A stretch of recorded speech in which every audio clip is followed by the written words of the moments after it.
কেমন আছো বন্ধুরা? আবার আমি ফিরে এলাম স্টাডি অ্যান্ড গ্রো চ্যানেলে। আশা করি সবাই তোমরা ভালো আছো। এই গরম তো অবশ্যই খুব পড়েছে, এবং পড়াশোনাটা কিন্তু মন দিয়ে করো। আর অঙ্কটা কিন্তু একটু ফলো করো, বা একটু অঙ্কটাকেও করো, কারণ তোমরা জানো যে সব সাবজেক্টের সাথে সাথে অঙ্কটাও গুরুত্ব।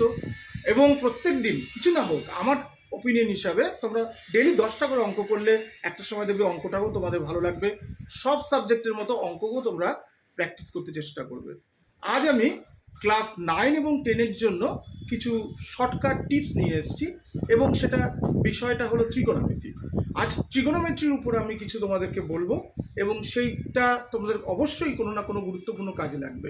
দেখো, বোর্ডের দিকে ফলো করলে তোমরা বুঝতে পারবে যে আমরা নর্মালি ট্রিগোনোমেট্রির বেসিক যে নলেজটা থাকে, সেখানে আমরা জানি যে একটা রাইট অ্যাঙ্গেল ট্রায়াঙ্গেল লিখি আমরা।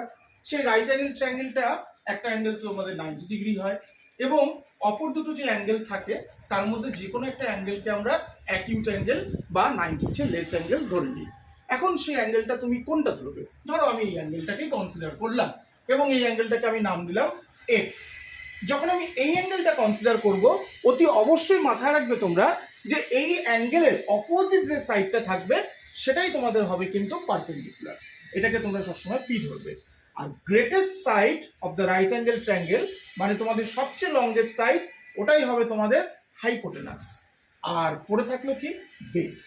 এইভাবে তোমরা জিনিসটাকে কনসিডার করবে। ঠিক একইভাবে আমার কি বলা যায়, আরেকটা ট্রায়াঙ্গেল আমি ড্র করলাম।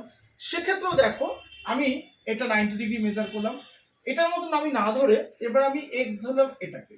সেক্ষেত্রে কিন্তু মাথায় রাখবে যে আগের মতো পারপেন্ডিকুলার কিন্তু এটা হবে না।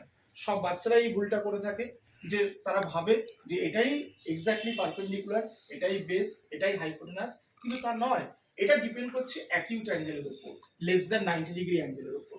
এক্ষেত্রে তোমাদের এক্স যখন এটা, তাহলে এর অপোজিট সাইড, যেটাকে তোমরা অ্যাকিউট অ্যাঙ্গেল ধরছো, তার অপোজিট সাইডটা কিন্তু তোমাদের অবশ্যই পারপেন্ডিকুলার হবে।